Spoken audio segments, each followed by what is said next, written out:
qui est vraiment important dans la transition, c'est de permettre à toutes les entreprises d'avoir de l'impact et de les encourager à avoir de l'impact. Un patron de PME, il est perdu face à la transition énergétique. Et il fait confiance à qui? À son expert comptable et à son banquier. Et nous, en tant que banquier, on a une capacité de prescrire la transition énergétique à nos clients. Et c'est ça le rôle de la BTE. Transmuter de l'épargne vers des crédits, prescrire de la transition. Et il faut bien comprendre que l'innovation que l'on recherche, c'est une innovation d'abord qui a un impact fort pour la transition, au service de la transition écologique et de son accélération, mais également qui est réplicable, c'est-à-dire qu'elle n'est pas uniquement une innovation de niche, mais qu'elle peut avoir un impact massif, ou en tout cas généralisable, pour pouvoir avoir d'autant plus d'importance dans l'accélération de la transition écologique. Il faut surtout en permanence challenger et re-challenger le business model et le business plan, et l'adapter. Il faut savoir prendre des virages. Parce que quand on crée une entreprise, on va aller sonder les clients, sonder le marché et voir qui achète quoi. Et si on est trop obtus, si on est trop buté dans son business model et son business plan, on va rater le marché. Parce qu'une entreprise, c'est un service, un produit pour un client, qui fait du chiffre d'affaires pour l'entreprise, qui fournit de l'emploi et qui peut décarboner, comme c'est le cas chez Light. Il y a 3 types de recherche et développement.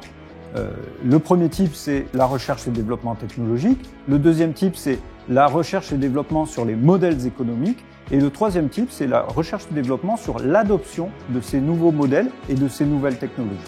Il faut voir que les budgets de l'ADEME ont été multipliés par 3 en 3 ans, par 4 en 4 ans. On est passé d'1 milliard d'euros à 3 milliards d'euros l'année dernière, 4 milliards d'euros cette année. Donc on est dans une phase de très forte croissance qui n'est rien d'autre que les moyens de l'État qui jamais n'a investi autant dans la transition écologique. Alors les bons projets, c'est uniquement des projets qui ont un impact environnemental certain. Nous, la promesse qu'on a faite à nos épargnants, c'est que leur épargne, elle sera utilisée pour décarboner Auvergne-Rhône-Alpes. Donc il y a un critère géographique et puis un critère d'impact. Votre banquier va regarder qui vous êtes, ce que vous faites et ensuite dimensionner la dette et son taux d'intérêt en fonction de ce que vous lui présentez. Donc c'est important non pas de se concentrer sur le fichier Excel, non pas de se concentrer sur le niveau de dette ou le taux d'intérêt, c'est ce qui arrive à la fin, mais de se concentrer sur le projet, d'expliquer le marché. Et en fait, on ne va pas avoir une approche radicalement différente entre un investisseur en equity et un investisseur en dette, ou même quelqu'un qui va subventionner.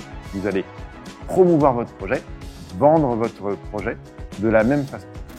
Le crédit impôt recherche, c'est un outil formidable qui donne une prime à ceux qui défrichent, à ceux qui prennent des risques. Donc le travail que le législateur a à faire est assez simple, c'est de permettre aux entreprises qui ont des projets de recherche à impact d'être éligibles au crédit d'impôt recherche, et ça passe juste par rajouter un chapitre sur l'impact dans la définition des dépenses éligibles aussi.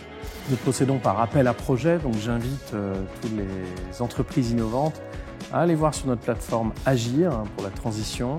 Nous agissons au quotidien sur l'innovation de la transition écologique et l'appel à projet est l'outil qu'on mobilise pour avoir des financements mais aussi de l'expertise et suivre dans le temps les entrepreneurs.